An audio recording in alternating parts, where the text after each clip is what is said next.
ई त कर्ज बा। बेटवा बोला तो जो हटा चारिया आई गई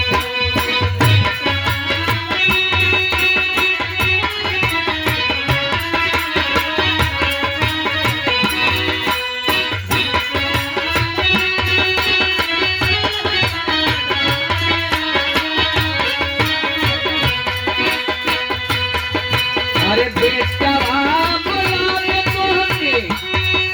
अरे जो हटा चारिया आई गई तू हो अरे आई गई तू हो कपीड़ा बाली मोर मायारिया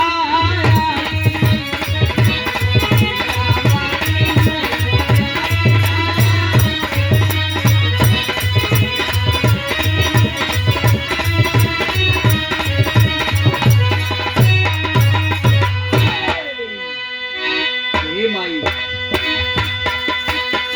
तू ही सबके गवावेलू सबके महान तू ही करेलू सबके दाता तू ही हो। बेटा फरियाद करता है मतारी से साजना समाज मैया सूरना तालदार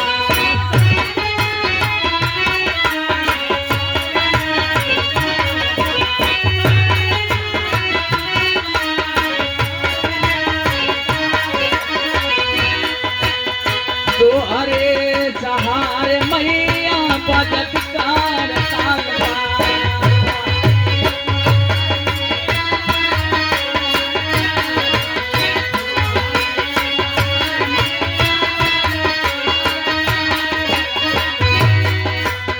अरे बानी हमारा बोध मैया लौटना डारिया आई गई तू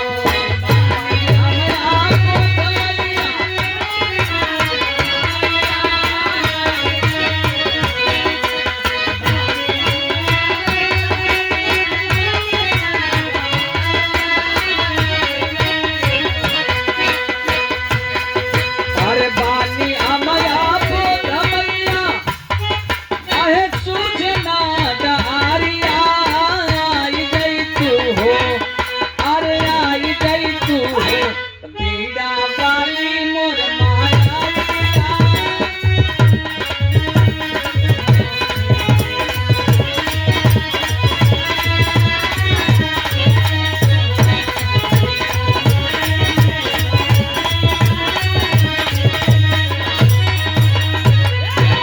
अंतरा के दूसरी लाइन में भक्त कहता है कि हे माई सबके महान तू ही बनैलू संगीत का होला एके हमके कुछो सूझबूझ न हो सारे गाम पाधनी सा कुछ ना